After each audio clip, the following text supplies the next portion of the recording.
രാഹുൽ മാങ്കൂട്ടത്തിലുമായി ബന്ധപ്പെട്ട എന്തൊക്കെ ആലോചനകൾ ഇപ്പോൾ നടക്കുന്നെന്ന് അറിയേണ്ടതുണ്ട്. എ വി ജയശങ്കർ കൂടി ഇപ്പോൾ ചേരുന്നുണ്ട് പത്തനംതിട്ടയിൽ നിന്ന്. ജയശങ്കർ, രാഹുൽ മാങ്കൂട്ടത്തിൽ ഇപ്പോൾ ഈ വീട്ടിൽ തന്നെ തുടരുകയാണോ? അദ്ദേഹത്തിന്റെ അടുത്ത വൃത്തങ്ങൾ എന്തൊക്കെ കാര്യങ്ങൾ നൽകുന്നുണ്ട്? രാഹുൽ മാങ്കൂട്ടത്തിൽ ഇപ്പോഴത്തെ നിലപാട് എന്താണ്? ഇപ്പോൾ AICC-യുടെയും ഒപ്പം KPCC-യുടെയും ഒക്കെ പുതിയ ഈ നിലപാട് പ്രഖ്യാപനം വരുന്നൊരു പശ്ചാത്തലത്തിൽ ജയശങ്കർ.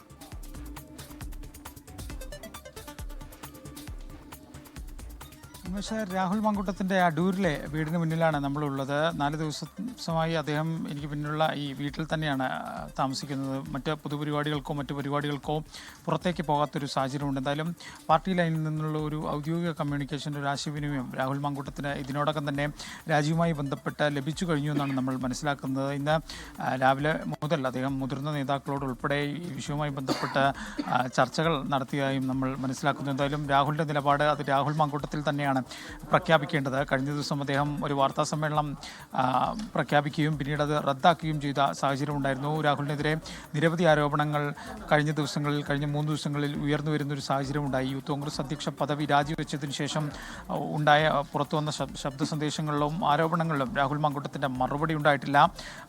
അതിനുശേഷമാണ് പ്രതിപക്ഷ നേതാവ് VD സതീശൻ ഉൾപ്പെടെയുള്ള ആളുകൾ രാഹുൽ രാജിവെക്കുമെന്നൊരു നിലപാട്, അല്ലെങ്കിൽ രാജിവെക്കണമെന്നൊരു നിലപാട് ഹൈക്കമാൻഡിനെ ഉൾപ്പെടെ അറിയിച്ചത്. എന്തായാലും ഹൈക്കമാൻഡ് അക്കാര്യത്തിൽ സംസ്ഥാന നേതൃത്വത്തോട് നടപടി സ്വീകരിക്കാൻ തീരുമാനമെടുക്കാൻ നിർദ്ദേശിച്ചു കഴിഞ്ഞു. എന്തായാലും രാഹുലിൻ്റെ രാജി ഉണ്ടാകുമോ? ആ സസ്പെൻസ് അല്പസമയത്തിനകം തന്നെ അവസാനിക്കുമെന്നാണ് നമ്മൾ പ്രതീക്ഷിക്കുന്ന. അത്തരത്തിൽ ചില വിവരങ്ങൾ, ചില കേന്ദ്രങ്ങളിൽ നിന്നുണ്ട്. എന്തായാലും രാഹുൽ മാങ്കൂട്ടത്തിലാണ് ആരോപണങ്ങൾക്ക് മറുപടി പറയേണ്ടത്. ആ മറുപടി അത് ഉടനെ തന്നെ ഉണ്ടാകുമെന്ന് തന്നെ നമുക്ക് പറയാം. അത്തരത്തിൽ ചില വിവരങ്ങൾ നമുക്ക് ലഭ്യവുമാണ്. എന്തായാലും പാർട്ടി ലൈനിൽ നിന്ന് ഒരു നിർദ്ദേശം രാജിയുമായി ബന്ധപ്പെട്ട് രാഹുലിന് എത്തിക്കഴിഞ്ഞു. രാഹുൽ ഇക്കാര്യത്തിൽ എന്ത് തീരുമാനമാണ് എടുത്തിരിക്കുന്നതെന്ന് നമുക്ക് നിലവിൽ വ്യക്തമല്ല. പക്ഷേ ഒരു പാർട്ടി പ്രവർത്തന നിലയിൽ പാർട്ടി നിർദ്ദേശം രാജിയാണെങ്കിൽ ആ രാജിയിലേക്ക് തന്നെ പോകേണ്ടിയിരിക്കുന്നു. ആ രാജി അനിവാര്യമാകുന്നു എന്ന് തന്നെ വേണം പറയാം. കാരണം കേസുകളില്ല എന്ന് രാഹുൽ മാങ്കൂട്ടത്തിൽ പറയുമ്പോൾ പോലും ആരോപണങ്ങൾ കൂടുതൽ ശക്തമാണ്. കൂടുതൽ പേർ രാഹുലിനെതിരെ ആരോപണവുമായി രംഗത്തിരുന്നു. കൂടുതൽ ശബ്ദ സന്ദേശങ്ങൾ വരുന്ന സാഹചര്യമുണ്ട്. ഇതെല്ലാം തന്നെ രാഹുലിനെയും കോൺഗ്രസിനെയും പ്രതിരോധത്തിലാക്കുന്ന സാഹചര്യമാണ്. 2026 നിയമസഭാ തിരഞ്ഞെടുപ്പ് വരുന്ന ഘട്ടത്തിൽ അവിടെ കോൺഗ്രസിന് ഡു ഓർ ഡൈ സാഹചര്യമാണ്. ആ ഘട്ടത്തിൽ ഒരു രാജിയിലേക്ക് കടന്നില്ല എങ്കിൽ അത് പാർട്ടിക്ക് വലിയ പ്രത്യാഘാതം സൃഷ്ടിക്കുമെന്നാണ് രാഹുലുമായി ബന്ധപ്പെട്ട കോൺഗ്രസുമായി ബന്ധപ്പെട്ട കേന്ദ്രങ്ങൾ പറയുന്നത്. അതുകൊണ്ട് തന്നെ രാഹുൽ തന്നെ ഇക്കാര്യത്തിൽ ഒരു വിശദീകരണം അത് നൽകും. അത് ഉടൻ തന്നെ ഉണ്ടാകുമെന്നാണ് നമ്മൾ പ്രതീക്ഷിക്കുന്നത്. ഉന്മേഷ്, ജയശങ്കർ, ഇപ്പോൾ ഈ നേതൃത്വം ഏതെങ്കിലും തരത്തിലൊരു ആശയവിനിമയം ഈ രാഹുൽ മാങ്കൂട്ടത്തിലുമായി നടത്തിയിട്ടുണ്ടോ? ഈ MLA സ്ഥാനം ഒഴിയണം എന്നുള്ള ഒരു KPCC നിർദ്ദേശമോ അത്തരത്തിലൊരു നേതൃത്വ നിർദ്ദേശമോ രാഹുലിലേക്ക് എത്തിയിട്ടുണ്ടോ ഇതിനോടകം ജയശങ്കർ?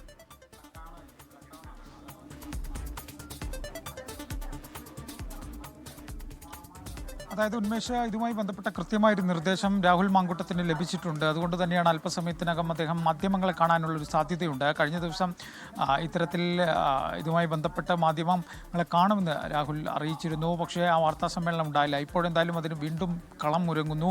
KPCC-യിൽ നിന്ന് ഈ രാജി സംബന്ധിച്ച് ഒരു നിർദ്ദേശം രാഹുൽ മാങ്കൂട്ടത്തിന് ലഭിച്ചിട്ടുണ്ട്. പക്ഷേ അക്കാര്യത്തിൽ രാജിവെച്ചോ രാജിവെക്കുമോ ഇതെല്ലാം തന്നെ പറയേണ്ടത് ഇനി രാഹുൽ മാങ്കൂട്ടത്തിലാണ്. ആ പ്രതികരണം ഇനിയും വരേണ്ടതുണ്ട്. എന്തായാലും പാർട്ടി തലത്തിൽ, പാർട്ടി ലൈനിൽ നിന്ന് ഒരു രാജി സംബന്ധിച്ചൊരു നിർദ്ദേശം രാഹുൽ മാങ്കൂട്ടത്തിന് ലഭിച്ചിട്ടുണ്ട് എന്ന് തന്നെയാണ് നമ്മൾ മനസ്സിലാക്കുന്നത്. കാരണം പ്രതിപക്ഷ നേതാവ് ഉൾപ്പെടെയുള്ളവർ ഈ രാജിയിലേക്ക് പോകാതെ മറ്റു വഴികളില്ല എന്നൊരു നിലപാടിൽ ഉറച്ചു നിൽക്കുകയാണ്. ഹൈക്കമാൻഡിന് ഉൾപ്പെടെ സംസ്ഥാന നേതൃത്വത്തിന് രാജിയുമായി മുന്നോട്ട് പോകാനുള്ള ഒരു പച്ചക്കൊടി നൽകുകയും ചെയ്തു. ഈ ഒരു സാഹചര്യത്തിൽ ഇനി രാജിയിലേക്ക് തന്നെയായിരിക്കും കാര്യങ്ങളെന്ന് തന്നെയാണ് നമ്മൾ വിലയിരുത്തുന്നത്. പക്ഷേ ആ കാര്യത്തിൽ ഇനി പ്രതികരിക്കേണ്ടത് ഒന്നെങ്കിൽ KPCC നേതൃത്വമോ ഇല്ലെങ്കിൽ രാഹുൽ മാങ്കൂട്ടത്തിലോ ആണ്. പ്രതിപക്ഷ നേതാവ് ഉൾപ്പെടെ രാവിലെ ഈ വിഷയത്തിൽ ഒരു പരസ്യ പ്രതികരണം തയ്യാറായിട്ടില്ല. ഇനി രാഹുൽ ഈ വിഷയത്തിൽ പ്രതികരിക്കുമോ ഇല്ലയോ എന്നത് നമുക്ക് കണ്ടറിയേണ്ട കാര്യമാണ്. ഉടൻ തന്നെ അദ്ദേഹം മാധ്യമങ്ങളെ കാണാനുള്ളൊരു സാധ്യതയുണ്ട്. മാധ്യമങ്ങളെ കണ്ടേക്കുമെന്ന് തന്നെയാണ് അദ്ദേഹവുമായി ബന്ധപ്പെട്ട വൃത്തങ്ങൾ നിലവിൽ വ്യക്തമാക്കുന്നത്. ഉന്മേഷ്, ശരി. എ വി ജയശങ്കറാണ് വാർത്തയുടെ വിശദാംശങ്ങൾ ഇപ്പോൾ നൽകിയത്. ലോകത്തെവിടെയായാലും ഏത് സമയത്തും 24 വാർത്തകളും ഓഗ്മെന്റഡ് റിയാലിറ്റി പാക്കേജുകളും എക്സ്പ്ലെയിനറുകളും വിശദമായി കാണാൻ ഞങ്ങളുടെ YouTube ചാനൽ നിങ്ങൾക്ക് സബ്സ്ക്രൈബ് ചെയ്യാം.